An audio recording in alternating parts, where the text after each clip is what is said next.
Have you ever been in a discussion where you knew you were right, but you just couldn't get the other person to truly hear you? They weren't listening to your logic, they were just waiting for their turn to talk, or worse, to attack. What if you could change that dynamic with a single, perfectly calibrated sentence? Not by yelling, not by insulting, but by speaking with such unshakable clarity that it creates a moment of pause, a silence where your point can finally land. Today, we're exploring 5 verbal tools that can do exactly that. These aren't comebacks designed to humiliate. They are shields and anchors, crafted to protect your peace, establish your boundaries, and command respect from anyone, a difficult colleague, a domineering family member, or even a manipulative partner. Pay close attention to number 3, it's particularly effective at neutralizing emotional blackmail. Response 1, my point stands, even at a lower volume. When someone turns up the volume, they're often trying to drown out their own lack of substance. Getting into a shouting match means you've already lost, because you're playing on their chaotic field. This phrase elegantly refuses that game.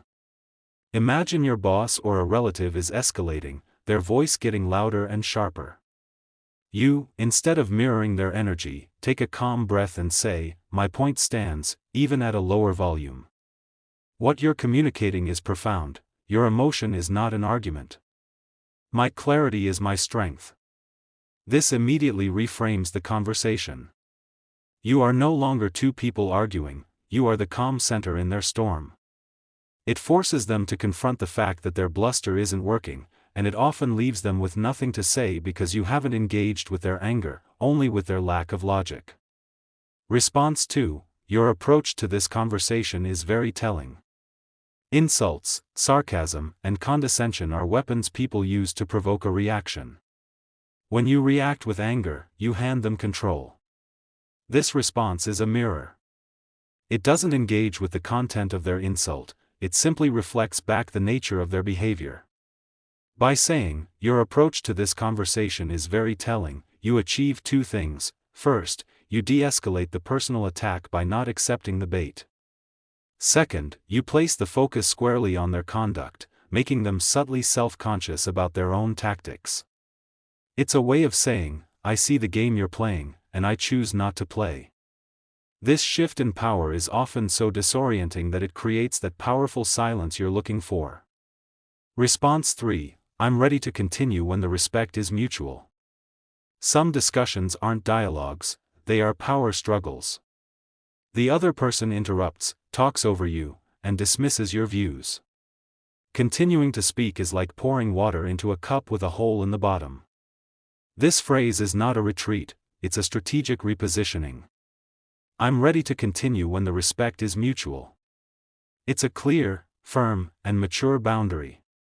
You are defining the terms of engagement.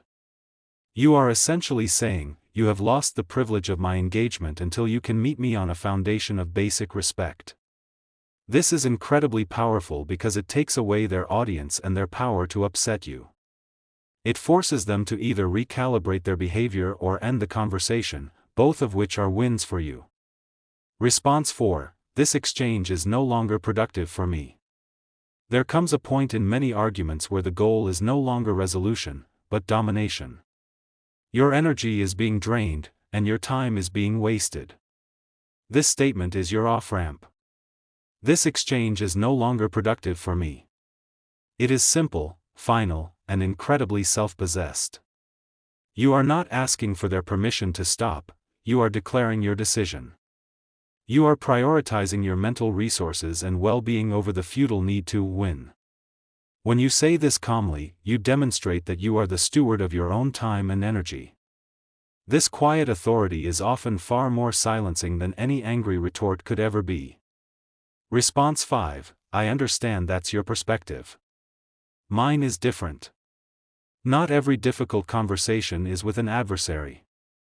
Sometimes it's with a loved one or a coworker who is simply entrenched in their own viewpoint. They push and push, expecting you to finally concede. This phrase is a gentle but immovable wall.